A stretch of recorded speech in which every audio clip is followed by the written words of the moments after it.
After 20 years he claimed he needed space and demanded a divorce. I signed without a word. Months later, as he celebrated his engagement to his secretary at our old vacation spot, I arrived unannounced. "Congratulations," I said, handing him an envelope. "His father's will had a clause. Divorce me, lose everything." His fiancée's scream was priceless. "I need space." 3 simple words that shattered 20 years of marriage on a Tuesday evening at Giovanni's, our favorite restaurant. Not, "I'm unhappy," or "we need to talk," but the coward's prelude to abandonment, delivered between the chicken parmesan and tiramisu. Robert didn't even have the decency to meet my eyes when he said it, his attention fixed on the condensation sliding down his water glass, as if it were somehow more deserving of his focus than the woman who had devoted 2 decades of her life to him. But I'm getting ahead of myself. The real beginning was 3 weeks earlier in a sterile examination room with mint green walls and motivational posters about courage that suddenly felt like mockery. "Mrs. Mitchell, you have stage 2 breast cancer." Dr. Patel's voice was gentle but firm, her eyes kind behind practical glasses. "The good news is we've caught it relatively early. With surgery and radiation, the prognosis is quite favorable. Before we begin, I want to take a moment to thank you for joining Margaret's journey from betrayal to empowerment. If stories of resilience and unexpected strength in the face of life's cruelest surprises speak to you, consider subscribing. It's completely free and connects you with others who understand that sometimes the perfect life is merely an illusion. Now let's witness how 20 years of marriage can shatter in an instant, and how sometimes justice arrives in the most unexpected ways. I remember nodding mechanically, asking all the right questions, scheduling follow-up appointments, going through the motions while feeling strangely detached from my own body. At 48, the word itself felt foreign in my mouth, like a bitter pill I couldn't quite swallow. The timing couldn't have been worse. Robert had been promoted to senior partner at his law firm just months earlier. The new position came with longer hours, more stress, and higher expectations. I'd spent weeks assuring him I could handle everything at home. The endless social obligations, charity functions, dinner parties, all the invisible work that made his success possible. And now this. An inconvenient illness that didn't fit into our carefully curated lives. I rehearsed breaking the news to him on the drive home, planning to approach it calmly, rationally, the way Robert preferred to handle difficult situations. But when I arrived, our house was empty. A text message pinged, "Working late. Don't wait up." The 3rd time that week. I placed my hand over my chest, feeling the hidden enemy within, and wondered when exactly my husband had started pulling away. That night, I sat alone in our kitchen, tracing the veins of the marble countertop we'd selected together during our 10th anniversary renovation. When had our home become a showpiece rather than a sanctuary? When had I become just another carefully chosen accessory in Robert's climb to success? Looking back, the signs had been there for months. Robert's sudden interest in his appearance, new designer suits, a gym membership he actually used, the expensive cologne I didn't recognize. Our conversations grew shorter, his criticisms sharper. The way he checked his phone constantly during our rare dinners together. How he flinched when I touched him. But I'd been too busy maintaining our perfect life to acknowledge what was happening right in front of me. "Margaret, did you reschedule the dinner with the Hendersons?" Robert asked the next morning, not bothering to look up from his phone during our brief overlapping minutes at breakfast. "I thought we could talk about something important first," I replied, my voice steadier than I felt. "Can it wait? I have court in an hour and the Jacobson case is a mess." I swallowed the news along with my lukewarm coffee. "Sure. It can wait." But it continued to wait as days stretched into a week, then 2. Robert came home later each night, his excuses increasingly vague. I scheduled my first oncology appointment alone, telling myself I was being strong, independent, not abandoned. In the quiet moments between maintaining appearances and researching treatment options, I began to notice the gaps in our life together. The framed photos throughout our home that captured smiles but not joy. The separate bedrooms we'd been occupying for months under the pretense of his late work hours and my early mornings.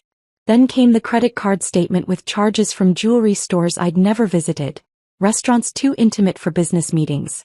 The late-night phone calls he took in the garage, voice lowered. The lipstick shade on his collar that wasn't mine, a vibrant red I'd never had the confidence to wear. "I think we should have a special dinner this weekend," Robert said that Friday, his voice oddly formal. There's something important we need to discuss. Hope flickered. Perhaps my illness had made him realize what truly mattered. Perhaps we could still salvage what we'd built. I spent hours preparing for that dinner, choosing a dress that hid my recent weight loss, applying makeup to disguise the dark circles beneath my eyes. I even called my sister, breaking my silence about the diagnosis. He's finally noticed something's wrong, I told her. Maybe this is what we needed, a wake-up call. Maggie, she said hesitantly, have you considered that might not be what he wants to talk about? I dismissed her concern. 20 years of marriage had to count for something. Giovanni's was quiet that Tuesday evening, the soft lighting creating a false sense of intimacy. Robert seemed nervous, tugging at his collar, checking his watch. Something cold settled in my stomach as I realized he'd chosen a public place for whatever was coming next. I need space, Margaret, he finally said, cutting me off mid-sentence as I began to tell him about my diagnosis. This isn't working anymore. The words hung between us like shattered glass. 20 years isn't working? I asked quietly. I've changed. You've changed. We want different things now. His rehearsed speech continued, full of empty platitudes and corporate-sounding euphemisms. It would be better for both of us to make a clean break. Is there someone else? The question slipped out before I could stop it. His hesitation was answer enough. Jessica, he admitted finally. My secretary. It just happened. Just happened. As if 2 decades of marriage could be erased by something that just happened. As if my cancer diagnosis, which I still hadn't managed to share, was less significant than his newfound passion for a woman half my age. I want a divorce, he concluded, sliding a business card across the table. My lawyer will be in touch. I've already found an apartment. I stared at the card, at his perfectly manicured fingers, at the expensive watch I'd given him for our 15th anniversary. Is that all? I asked, my voice surprisingly steady. He looked startled, as if he'd expected tears, pleading a scene. Yes, he said cautiously. I suppose it is. I nodded once, placed my napkin beside my barely touched meal, and walked out of Giovanni's with my dignity intact and my heart in pieces. The cancer would have to wait. I had a divorce to survive first. The manila envelope arrived exactly 7 days after Giovanni's. Robert's lawyer, not even someone from his own firm, but a divorce specialist with an office in a gleaming downtown tower, had wasted no time. I placed the envelope on my kitchen counter and stared at it for hours before finding the courage to break the seal. Inside lay the cold, clinical dissection of 20 years together. Our house, to be sold, proceeds split, retirement accounts, divided equally, personal property itemized with surgical precision. Robert had even listed the anniversary pearls he'd given me 5 years ago, assigning them a monetary value as if they were just another asset to be divided. The final page required only my signature to dissolve 2 decades of promises. I should have called my own lawyer. I should have fought. But something inside me had shifted that night at Giovanni's, a quiet calculus forming beneath my grief. Are you sure about this, Maggie? My sister Claire's voice crackled through the phone line. He doesn't deserve an easy way out. You should take him for everything he's worth. I need to focus on my health right now, I replied, not mentioning that I still hadn't told Robert about my diagnosis. Fighting him would just drain energy I don't have. What I didn't tell Claire was that my surrender wasn't defeat, it was strategy. Every instinct told me to wait, to watch, to let Robert believe he'd won. I signed the papers with steady hands, wrote a brief note declining mediation or further discussion, and sent the package back the same day. Then I made 2 phone calls. One to my oncologist to schedule surgery, the other to George Mitchell, my father-in-law. George had always been more parent to me than my own father. After my mother died when I was in college, it was George who stepped in with quiet support and practical guidance. When Robert and I married, George embraced me fully as his daughter. Even as Robert grew increasingly distant over the years, my weekly lunches with George remained a constant. I was wondering when you'd call, George said when he answered. His voice, still strong at 82, carried a note of resignation. Robert told me yesterday. Did he tell you why? I asked, settling onto my porch swing. A heavy pause. He gave me some nonsense about growing apart. But I've seen how he looks at that girl from his office. We sat in comfortable silence for a moment, connected by our shared disappointment in the man we both loved. "I'd still like to have our lunch on Thursday," I said finally. "If that's okay with you." "Nothing would make me happier, Margaret. Nothing at all." 2 days later, I sat across from George at Mercer's Cafe, watching him methodically butter his toast. He looked older somehow, the lines around his eyes deeper, his shoulders slightly more stooped. "Robert gets his ruthlessness from his mother," George said suddenly, setting down his knife. "I always hoped your gentleness would soften those edges." "I think I enabled them instead," I admitted. George reached across the table and covered my hand with his. "I need to tell you something, Margaret. Something important." He explained that after his wife died 6 years ago, he'd made changes to his will. Robert was his only child, set to inherit the family business, the lake house in Vermont, and a substantial estate. "But I added a condition," George said, his eyes never leaving mine. "A moral clause, my lawyer called it." I listened, stunned, as George revealed the provision. Robert would forfeit his entire inheritance if he ever divorced me without clear evidence of infidelity on my part. The divorce had to be initiated by me, or by him with documented proof of my misconduct. "Why would you do that?" I whispered. "Because I watched how he treated you even then. How he took your devotion for granted." George's voice grew fierce. "And because I've seen too many men in my generation discard loyal wives once they've served their purpose." I sat back, processing this revelation. "Does Robert know about this clause?" "He never bothered to read the will," George said with a sad smile. "Too busy climbing the ladder to concern himself with an old man's affairs." That lunch changed everything. Walking home, I felt something unfamiliar bloom in my chest. Not hope exactly, but possibility. For the first time, I saw Robert's hasty divorce as what it truly was: a miscalculation. The weeks that followed brought unexpected clarity. While recovering from my lumpectomy, a procedure Robert knew nothing about, I reconnected with friends I'd neglected during my marriage. I hired a financial advisor to help secure my future. I began radiation treatments with Claire by my side, discovering reserves of strength I never knew I possessed. Then came the Instagram post that ripped open barely healed wounds. Robert's new assistant had tagged him at L'Artiste, an exclusive restaurant known for its romantic ambience. The caption, "She said yes," floated above the image of Jessica's manicured hand sporting a diamond ring that looked suspiciously like the one in my grandmother's jewelry box, the one Robert had always dismissed as outdated. The comments section overflowed with congratulations, including several from couples we'd entertained in our home. The engagement had come mere weeks after our divorce was finalized. The speed of it was both insulting and revealing. That night, I scrolled through Jessica's public profile, piecing together a timeline of their relationship through seemingly innocent photos. Office parties where they stood too close, team dinners where Robert's law partners were conspicuously absent. Their affair had begun long before Robert's request for space. I was about to close the app when I spotted it. A photo of Lakeview Cottage, George's beloved vacation home in Vermont. The caption made my blood run cold. "Planning our perfect engagement party. #justice, #fresh start, #Lakeview memories." The very place where Robert had proposed to me 21 years ago. The property that, according to George's will, would never be his if he divorced me. I set down my phone and walked to the window, watching darkness settle over the neighborhood where I'd spent half my life. The quiet strife I'd been nurturing crystallized into something more defined: purpose. Robert thought he'd walked away with his freedom and his future secured. He had no idea that his father had foreseen this very scenario, or that I now held the power to upend his carefully constructed new life. I picked up my phone and opened my calendar. The engagement party was in 3 weeks. Just enough time to plan my appearance at Lakeview Cottage and deliver the news that would shatter Robert's perfect illusion, just as he had shattered mine. 3 weeks wasn't much time to prepare for the confrontation that would change everything.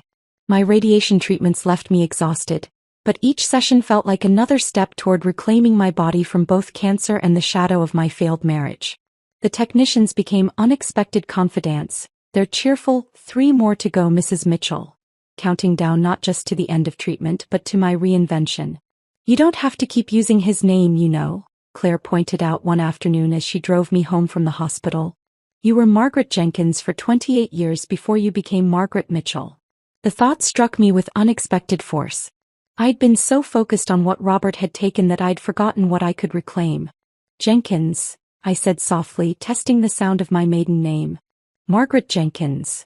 The next day, I visited the courthouse and filled out the paperwork to restore my former surname. The clerk handling my case, a woman in her 60s with shrewd eyes and a no-nonsense demeanor, studied me over her reading glasses. Divorce? She asked bluntly. Recently, I admitted. She nodded, stamping my form with unnecessary force. I processed mine 30 years ago. Best decision I ever made. She slid the paperwork back to me with a conspirator's smile. Welcome back to yourself, Ms. Jenkins. That small act of reclamation sparked others. I called my old law firm, the one I'd left when Robert's career demanded we relocate, and arranged coffee with my former mentor, Judith Abernathy. At 75, Judith had broken countless glass ceilings and showed no signs of slowing down. So he left you for his secretary? How breathtakingly original, she snorted when I explained my situation. The familiar sharpness of her wit was oddly comforting. And what's your plan now, Maggie? Besides making him regret the day he met you? I hesitated, then shared everything. The cancer, George's will, the engagement party at Lakeview Cottage. Judith listened without interruption, her eyes narrowing strategically. You need documentation, she said when I finished. The will clause is powerful, but only if you can prove it exists and that George was of sound mind when he added it. George gave me a copy, I said, but I haven't told Robert about it yet. And you won't, Judith declared, pulling out her phone. Not until the moment of maximum impact. She made a quick call, then smiled at me. My estate law colleague will meet us at my office in 20 minutes. We're going to make sure this is airtight. As my circle of allies grew, so did my strength. My oncologist declared my prognosis excellent after my final radiation treatment. My financial advisor helped me secure my own apartment and investment strategy. Even my neighbor Michael, a quiet widower who had always been more Robert's friend than mine, stopped by with homemade soup and an unexpected offer. I overheard Robert at the club last week, he said, eyes fixed on his coffee cup. He was telling everyone you'd had emotional problems for years and he'd finally had to end things for his own well-being. Michael looked up, his expression troubled. I know that's not true. If you need someone to set the record straight, I'm happy to speak up. The revision of our shared history wasn't surprising. Robert had always controlled the narrative, but the casual cruelty of it stung. He wasn't content with leaving. He needed to destroy what we'd had, to justify his actions to himself and others. Thank you, Michael, I said, genuinely touched. Just knowing you saw through it means a lot. With 2 weeks until the engagement party, I focused on the practical aspects of my plan. Judith arranged for a court-certified copy of George's will to be prepared, complete with notarized authentication. Claire helped me select an outfit that would command attention without seeming desperate. A slate blue dress that complemented my newly silver-streaked hair, which I'd stopped coloring during treatment. You look powerful, she said as I tried it on. Like someone who knows exactly what she's doing. I was beginning to feel that way too. The most difficult preparation was emotional. Each night, I visualized the confrontation. Robert's shock, Jessica's confusion, the moment of revelation. I rehearsed my words, perfecting the precise tone of calculated indifference. Not angry, not bitter, just matter of fact. A business transaction, nothing more. 1 week before the event, a final piece fell into place when George called me, his voice urgent. Robert just phoned to invite me to the engagement party, he said. I told him I wasn't feeling well enough to travel. You don't want to be there? Asked, surprised. Oh, I absolutely want to be there, George chuckled. But not until after you've delivered the news. I'll arrive the following morning to help clean up the mess. And Margaret? I've instructed my lawyer to send the official inheritance notification letter to arrive at Lakeview the morning after the party. Timing is everything. The day before I was set to leave for Vermont, I discovered through social media that Robert had been busy rewriting more than our history. Jessica had posted photos of Lakeview Cottage's interior, now stripped of the warm antiques and family photographs I'd carefully curated over 2 decades.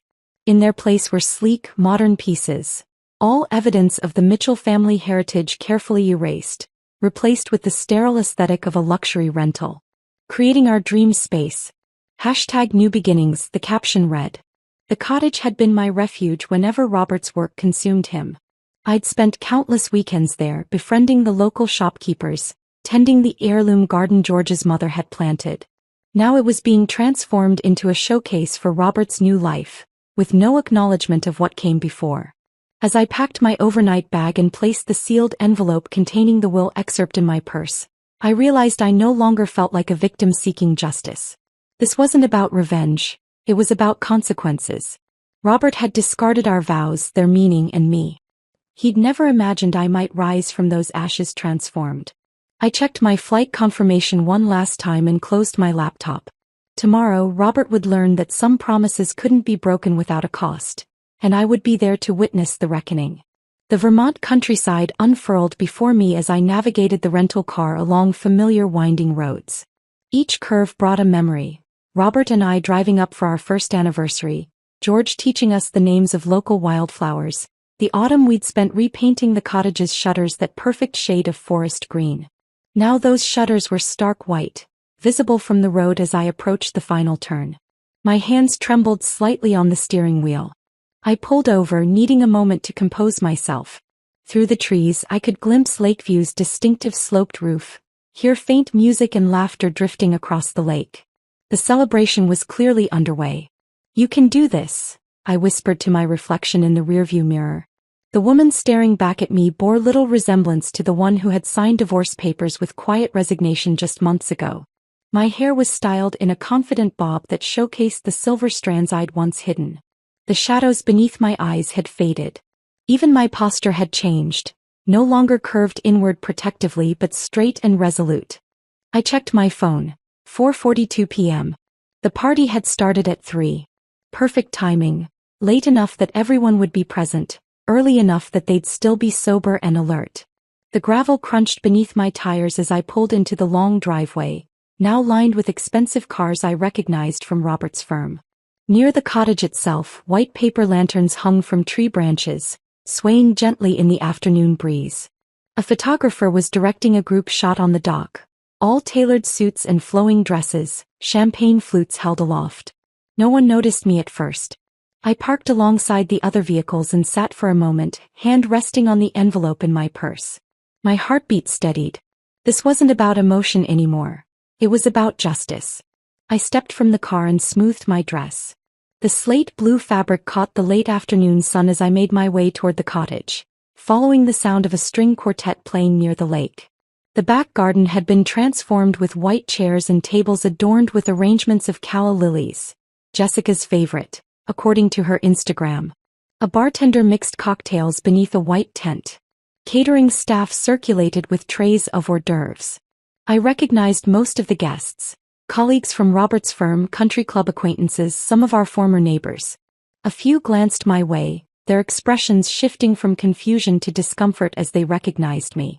One woman, Diane Harris, whose husband had made partner the same year as Robert, actually gasped, her champagne sloshing over the rim of her glass. "Margaret? Is that you?" she stammered. I smiled pleasantly. "Lovely to see you, Diane. Beautiful party, isn't it?" Before she could respond, I continued toward the center of the gathering, where Robert stood with his arm around Jessica's waist, holding court with the senior partners from his firm. His back was to me, but I would have known his stance anywhere. That particular tilt of his head when he was trying to impress someone, the slight lean into his right hip. Jessica saw me first. Her smile faltered, eyes widening in recognition and alarm. She tugged at Robert's sleeve, whispering urgently. He turned, his expression transitioning from annoyance to shock to a carefully composed mask of civility. "Margaret," he said, his voice carrying just enough to draw attention from nearby guests. "This is unexpected." "Hello, Robert," I replied, my tone light and conversational. "Jessica. Congratulations on your engagement." A tense silence descended. The string quartet faltered briefly before continuing their melody. Nearby conversations halted as guests turned to witness the unfolding drama. "Perhaps we could speak privately," Robert suggested, already moving to guide me away from the crowd, away from his embarrassment. "Oh, I won't stay long," I assured him. "I just wanted to deliver this in person." I removed the envelope from my purse and held it out. Robert didn't take it. His eyes darted around the gathering, calculating the damage to his reputation. Jessica stepped closer, her hand possessively gripping his arm. "What is it?" she asked, her voice higher than usual. "Just a copy of something Robert should have read years ago," I explained. "Your future father-in-law's will. Specifically, the moral clause regarding divorce." Robert's face paled. "What are you talking about?" I opened the envelope and extracted the notarized document, holding it where both could see the official seal. "George added this provision 6 years ago. It states quite clearly that if you initiated divorce proceedings against me without evidence of infidelity on my part, you would forfeit your entire inheritance." Jessica snatched the document, scanning it frantically. Her perfectly manicured nails crumpled the edges as she read. "This can't be legal," she insisted, looking up at Robert. "Tell her it's not legal." But Robert stood frozen, finally understanding the magnitude of his miscalculation. "My father would never do this to me," he said, but his voice lacked conviction. "He did it because he saw who you really were," I replied quietly. "Long before I did." The crowd had grown silent, necks craning to observe our exchange. I noticed Robert's managing partner frowning nearby, no doubt calculating the professional implications. "Everything," I continued, my voice carrying in the stillness. "The firm shares your father held. This cottage. The investment accounts. All of it reverts to George's chosen charity." I paused, allowing the words to sink in. "Unless, of course, you can prove I was unfaithful." Jessica's face contorted with fury. "You planned this," she hissed. "You manipulated an old man to ruin us." I shook my head. "George made this decision years before you entered the picture, Jessica. I only learned about it after Robert left." One of the senior partners approached, his expression severe. "Is this true, Mitchell? Your firm shares aren't secure." Robert's composure cracked. "It's a misunderstanding," he insisted, reaching for the document. "There must be a loophole, an exception." "The official notification from George's attorney will arrive tomorrow morning," I said, retrieving the paper from Jessica's trembling hands. "I just thought you deserved some warning." I glanced at the shocked faces surrounding us. "And I wanted to congratulate you both in person, of course." Jessica stared at me, then at Robert, the implications sinking in. Her dream life, the prestigious law partner husband, the vacation home, the secure future, was crumbling before her eyes. Her scream pierced the afternoon air, a sound of pure rage and disbelief that sent birds scattering from nearby trees. "You said everything was taken care of," she shrieked at Robert. "You promised me." I turned to leave, my part in this drama complete. As I walked back toward my car, I heard the growing chaos behind me. Jessica's continued shouting, guests murmuring in shock, Robert's increasingly desperate attempts to control the situation. I didn't look back. The weight I'd carried for months had lifted, replaced by something unexpected: pity. Robert would lose everything he valued. His reputation, his inheritance, possibly even his partnership if the firm found his financial instability too great a liability. Behind the wheel of my rental car, I took one last look at Lakeview Cottage through the rearview mirror. The string quartet had stopped playing. The white lanterns swayed emptily in the breeze. The perfect engagement party had become something entirely different. I started the engine and pulled away, leaving Robert to face the consequences of his choices, just as I had faced mine. The inn by the lake was quiet that evening, my room overlooking the same water that bordered Lakeview Cottage. I ordered room service and sat by the window, watching darkness settle over the mountains. My phone buzzed incessantly, notifications from mutual friends, text messages from Claire asking for updates, even 2 missed calls from George. I silenced it all, needing space to process what had just happened. I'd imagined this moment for weeks, rehearsed it in my mind, prepared for every scenario except how I would feel afterward. The triumph I'd expected hadn't materialized. Instead, I felt hollow, as if I'd shed something essential along with my anger. Sleep came fitfully, but I woke at dawn feeling oddly refreshed. Over breakfast in the inn's solarium, I finally checked my messages. The news had spread like wildfire through our social circle, each retelling more dramatic than the last. According to Claire, who'd heard from our neighbor Michael, Jessica had thrown her engagement ring into the lake before storming off with her bridesmaids. Robert had gotten spectacularly drunk after most guests departed, ranting about betrayal to anyone still listening. George's voicemail was more measured. I've arrived at the cottage. Robert's here looking quite devastated.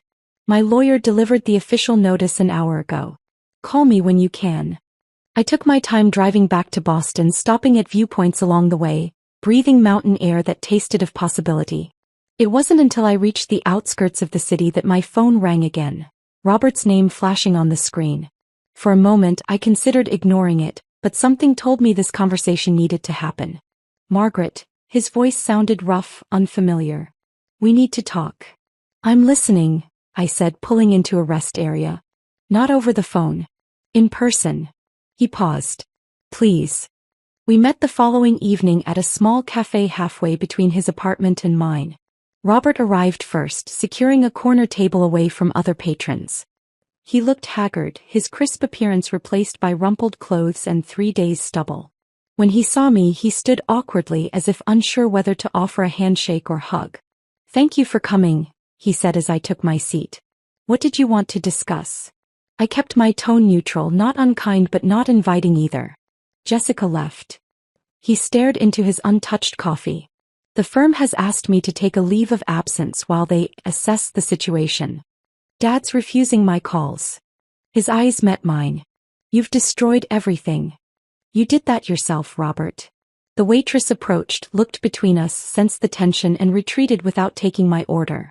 Why didn't you tell me about the clause? He demanded, leaning forward. All those weeks during the divorce proceedings. You knew and said nothing. Would it have changed anything? Would you have stayed? His silence answered for him. I didn't orchestrate this to hurt you, I said carefully. I just refused to protect you from the consequences of your choices. And now you get the satisfaction of watching me lose everything. I don't get anything, Robert. The inheritance goes to charity, not to me. I studied him, this man I'd spent half my life with. But I did get something else, the chance to stand up for myself. Which brings me to the reason I agreed to meet. I took a deep breath. I have cancer. His face went blank with shock. What? Stage 2 breast cancer. I found out 3 weeks before you asked for the divorce. I tried to tell you that night at Giovanni's, but you were too busy explaining how you needed space. Robert paled. Margaret, I had no idea. I know, I interrupted. And I'm telling you now not to make you feel guilty, but because I'm done keeping secrets. I'm in remission, by the way. The prognosis is excellent. He stared at me, genuinely speechless for perhaps the first time in 20 years. I spent decades being Robert Mitchell's wife, I continued. Arranging my life around your career, your needs. When you left, I thought I'd lost everything. But I was wrong. I smiled slightly. I found myself instead. 2 days later, the law firm's official statement hit the local business news. Robert had chosen to resign to pursue other opportunities. His managing partner, a man who'd dined at our table countless times, wasted no time distancing the firm from the scandal. Friends who'd sided with Robert after the divorce suddenly remembered long-standing coffee dates with me. The ripples spread outward, reshaping social alliances like tectonic shifts. I watched it all with remarkable detachment. My focus had turned inward, toward rebuilding rather than reaction. Spring arrived, bringing an unexpected job offer from Judith's firm. A position managing their nonprofit clients, utilizing the fundraising skills I'd honed through years of charity work for Robert's business connections. The irony wasn't lost on me. All those events I'd organized as his wife becoming legitimate professional experience. They're not hiring you as a favor to me, Judith insisted when I expressed doubt. They're hiring you because you're good at this. You always were. 6 months after the confrontation at Lakeview Cottage, I received a letter from George. He'd decided to sell the cottage, too painful now with its mixed memories. Enclosed was a small key. The garden shed still holds your grandmother's antique gardening tools, he wrote. I thought you might want them. They should belong to someone who appreciates growing things. I drove up the following weekend, half expecting to find Robert there, but the cottage stood empty. The new white shutters had already begun to peel in the harsh mountain weather. Inside the garden shed, I found not only my grandmother's tools but a stack of photo albums I'd assembled over the years. Family holidays, milestones, quiet moments, all carefully preserved by George. As I packed them into my car, a familiar vehicle pulled into the driveway. Robert stepped out, looking healthier than he had at the cafe, though noticeably less polished in jeans and a simple sweater. Dad said you'd be here, he explained. I wanted to return something. He handed me a small velvet box containing my mother's earrings, ones I'd thought lost in the divorce settlement. I should have given these back months ago, he said. I was too angry then. And now? He looked toward the lake, then back at me. Now I'm just trying to rebuild one day at a time. New job at a smaller firm in Providence. Smaller apartment. Smaller life. He offered a rueful smile. It's not what I planned, but maybe it's what I needed. We walked to the dock together, sitting side by side as we had countless times before, watching the afternoon light play across the water. You know what's strange? I said finally. I don't regret any of it anymore. Not even the end. Robert nodded slowly. I think I'm starting to understand that. As the sun began to set, we said goodbye, not as enemies or even as former spouses, but as two people acknowledging both what was lost and what was found in the breaking. I drove away from Lakeview Cottage for the final time, the photo albums beside me, the road ahead clear and open.